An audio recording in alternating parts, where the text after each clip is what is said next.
Are there things on your to-do list that you keep on putting off, and they never get done? Well, today we're going to talk about how to do the hard things that nobody wants to do, including you. Stick with us. You're not going to want to miss this. Welcome everybody. Welcome everybody. Welcome everybody. Welcome everybody. Welcome everybody. I am your host, John Espinosa. Welcome everybody to the Leaders Leading Leaders podcast. Hey everyone, John here. Welcome to the Leaders Leading Leaders podcast. Thank you for joining me today. This episode is all going to be about how to get the things done that you don't want to do. So again, kudos to you for joining us, for listening in.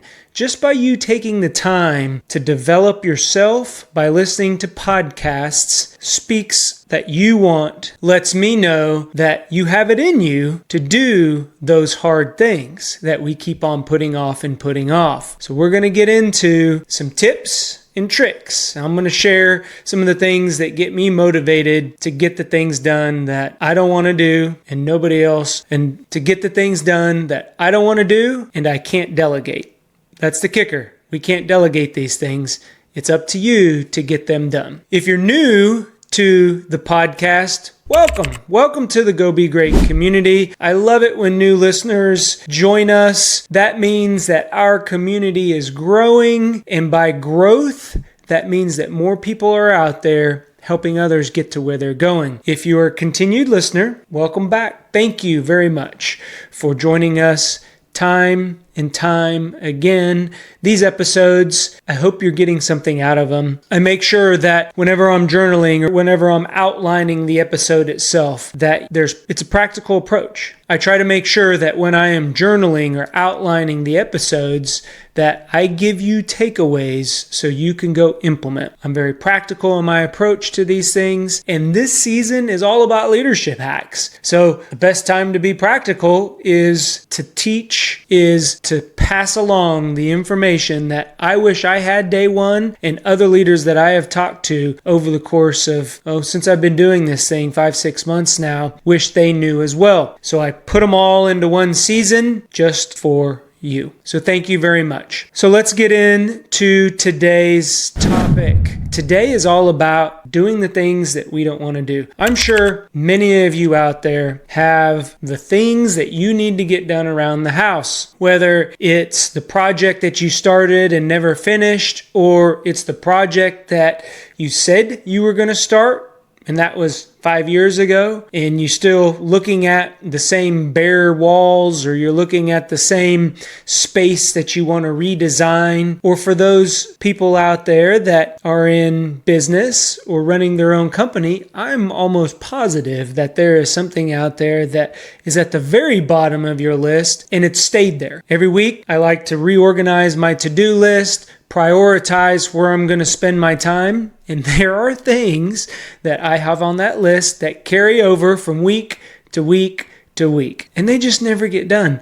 Why? Because they don't motivate me to get done. And if I'm not motivated, we're going to talk about that, then they're not going to get done. They are not going to happen unless there's some loss of life, limb, or harm to somebody. Then, and only then, a lot of times, that's when I move to action. So for today's episode, we're not going to have anything of life, limb, or bodily harm, and we're not going to be able to delegate the things that I'm going to share with you today. This lies solely on you out there to make sure that these things get done. So I wish that I knew day one a couple of these things on my list, so that way I wouldn't procrastinate. And I'm not a procrastinator by any means, but there are certain things, reviewing reports. I don't know if there's anyone out there. I'm not a very good reader. You guys have talked to, I don't digest information in written form as well as others. So for me, if I have to review a document or a report or a spreadsheet, oh my goodness, talk about like just mind numbing, no motivation, but I got to get it done. There are documents out there that I have to review. There are spreadsheets that I have to put together. So how do we motivate motivate ourselves to do the things that ordinarily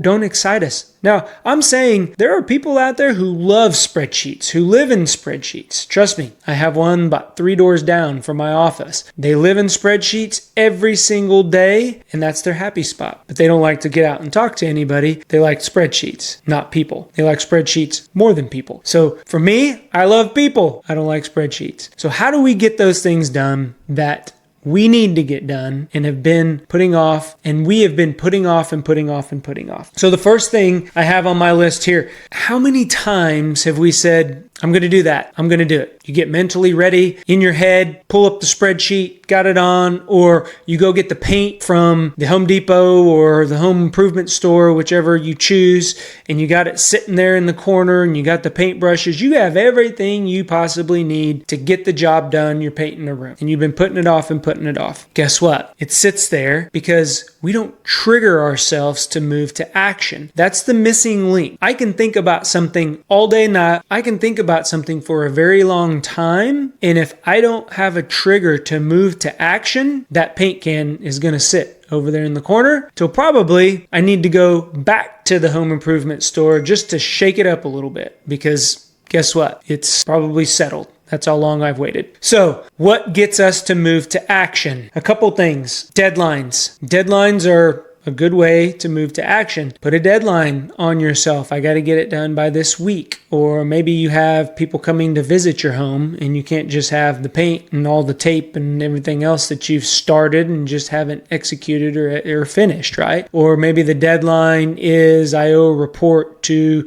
somebody on my team or to maybe my boss. So I put a deadline on that. The other thing, necessity. You have to get it done. Maybe it's because, going back to the in-laws thing, your in-laws are visiting, or maybe it's a matter of time that the product that you're going to use may be discontinued. I don't know, whatever it may be, but the necessity is there. And then last but not least, opinion. So I don't know about you, but Jen, when she has something and it's Pinterest has been probably my worst enemy now for, a decade. But when she has that visualization, it's going to get executed. So I'm going to hear about it until it gets done. And that may be the same in a work environment. In the work environment, maybe you have somebody that asks you, hey, John, do you have that report for me? Yeah, I'm going to get to it. Hey, John, do you have that? I mentioned the to-do, in one of my episodes, I mentioned the supply list that I just failed miserably. I should have delegated in the first place.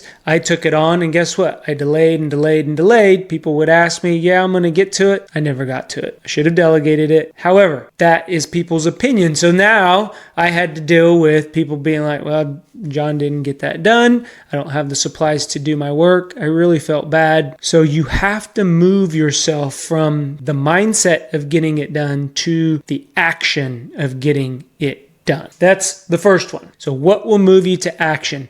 You need to identify that trigger that will get you there. Again, whether it's a deadline, whether it's out of necessity, or whether it's an opinion that somebody has about you. Maybe you don't like to be called a procrastinator. Maybe you don't like to be called a procrastinator. Well, guess what? That's what you're doing. You're procrastinating. So figure out what will move you to action. The second one is visualize what day one looks like. Visualize you actually rolling out the paint can, putting out the tarps, getting the roller ready, pouring the paint in the can or the tray, and painting the room, and what it will look like when you are done. The finished product. A lot of times I always move to the end state. If I have something that I don't want to do today, it was going for a run. It was 102 degrees here in Oklahoma City. I put off the run all day long. I did all my normal things that I normally do to try to move myself to action.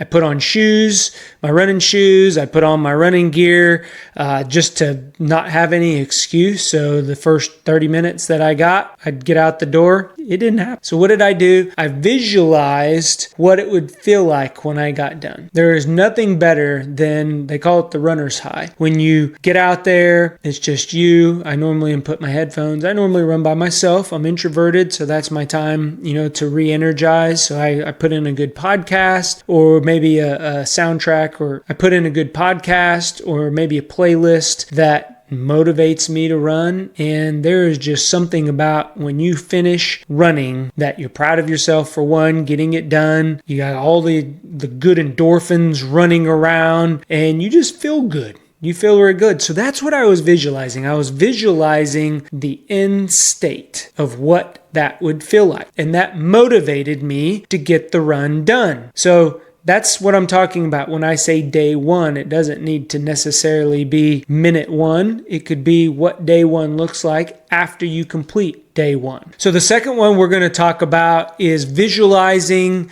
what the end product looks like. So back to my painting example, visualize what the room will look like after it's painted. And maybe you put new furniture in the room, or you're putting new pictures on the wall. There's nothing like a fresh coat, something about a fresh coat of paint will just transform a room. So if that will motivate you to move to action, visualize what it will look like, the room, when you're done. Visualize what it will look like when you get that report off your desk, out of your inbox. Feels good. That's what you need to focus on to move you to action. That may be it. Running, for me, today was 102 degrees in Oklahoma. I did not want to get outside and run.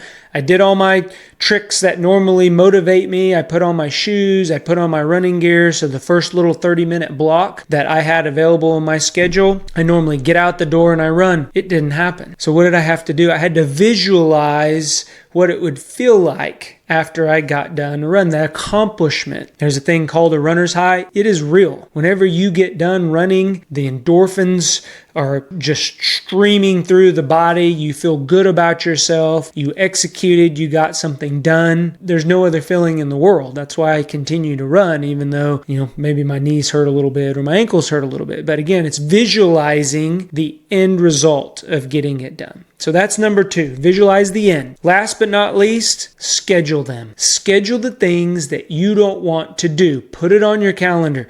Block a time in there to get that Excel report finished or that document reviewed. Set a date on your calendar. I don't know if you're like me, but we have a shared calendar, a family calendar between soccer practice and my wife's meetings and travel and my meetings and travel. We got a lot going on. So we will block out a time on our iPhone calendar, our shared calendar that says, do this project around the house. Now it's in our face. We have that time blocked off. Now you just got to go execute. So schedule it, especially if you are a calendar person or you're somebody who likes planning, you don't like impromptu stuff. That's the other thing. You really have to know yourself. You really have to understand a little bit of emotional intelligence here, a little introspection when we talk about what is going to motivate you to get the things done that you don't want to do. Because in the end, you can't delegate it. Remember, I mentioned that in the first place. And nobody's going to lose life, limb, or bodily get hurt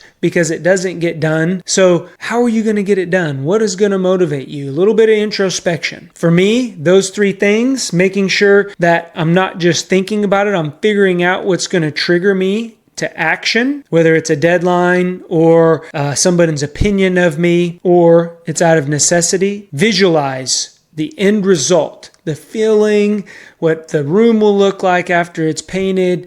I don't know, whatever that task is that you're continuing to put off. Maybe it's going to have that difficult conversation. Maybe that's the hard thing that you're putting it off. Think about the weight that will be lifted off of your shoulders when that conversation is had. I'm not saying that conversation won't go bad, and there may be a little bit of guilt or frustration after you've had that conversation, but the conversation, at least you've had it. Dealing with conflict, same thing. We push it under the rug. So visualize what that feeling will be like whenever you've done dealing with that conflict, or at least address the conflict. It might not be resolved, but at least it's out there and it's been addressed. And then last but not least, schedule. Schedule the time that you need. Put it on your calendar. A lot of people ask me, how do you have time for self-development? Well, I mentioned it earlier. I listen to podcasts when I'm driving to work. That's self-development. So I find an activity that I was already doing. I have to go to work, drive, when I go into the office, I have to drive 30-minute-ish drive, 30-minute there, 30-minute back. That's an hour of self-development that I can do. When I run, I listen to a podcast. Again, that's 30 minutes. So there is time to do the things that you think you don't want to do or that you don't have time for. It just needs to be a priority. Tactical, the things like painting, the things like reviewing, the things that, whatever it is, building that deck or changing the air filters, whatever you got going on in life, having that difficult conversation. How are you going to do there, right? Schedule that stuff. Schedule those tactical type duties that you are going to have to do. And last but not least, it's those strategic things. People don't like some people are very tactical. Sometimes people are comfortable with the tactical, the day-to-day, how to do the job, right? How to get the things done. Strategy is not always a comfort zone for people. So I ask people to write down their day. Do it for a week. How much time are you spending in development? How much time are you spending doing the tactical things, the day-to-day? And how much time are you spending providing a vision? You could even be a parent or a grandparent and providing that vision for your family. Where are you going? Where do you see your family going? So think outside the box here when we talk about professional, tactical, and strategic. Where are you spending your time? In which bucket? Because between all three of those, I can promise you one of those buckets you're not going to want to do. And that's going to tell you a lot around where your priority is, because where we spend our time is where our priority is. Because where we spend our time is normally where our priority is. So if we want to spend time doing the things that we don't want to get done, we have to reprioritize things. We have to figure out how we can schedule those things that we don't want to get done so we don't have that excuse anymore. That's what all of this getting things done, doing the things that we don't want to do, we come up with excuses. I don't have the time for that. It's too hard. I don't want to do it. It's not in my comfort zone. Oh, it can wait. What other excuses can you think of out there? I'm sure you've said them. I'm sure you've said all the ones that I mentioned, and there's probably ones that you tell yourself every single day. So where we need to end the practical approach, as I mentioned earlier, those three things. Make sure that you're turning those thoughts of getting it done into action. What's going to be the trigger there? Identify, visualize what the end result will be, what it feels like, what it will look like, the stress that it will relieve. And then last but not least, schedule it. Put it in your calendar. There's nothing like now. There's nothing like today to get those things done. You're going to feel much better, I promise you. And in the end, you're going to have more time to do the things that you want to do and stress less about the things that you don't want to do and haven't got the time or haven't executed on. I promise. I hope this episode helped. Give us a thumbs up if you're enjoying what you're hearing. Let me know what you think about this episode. Put some comments in. Give me a follow. That's the ultimate gift that you could possibly give me. Go be great. We'll talk to everyone later. Bye-bye. If you like what you're hearing, do us a favor. Click on that subscribe button. Give us a thumbs up or leave a comment. That lets us know that what we are putting out benefits you. If you want additional information or resources or learn how to work with me, head on over to thejohnespinosa.com, because when we become better versions of ourselves, it helps us get others to where they're going. Go be great. Talk to everyone later.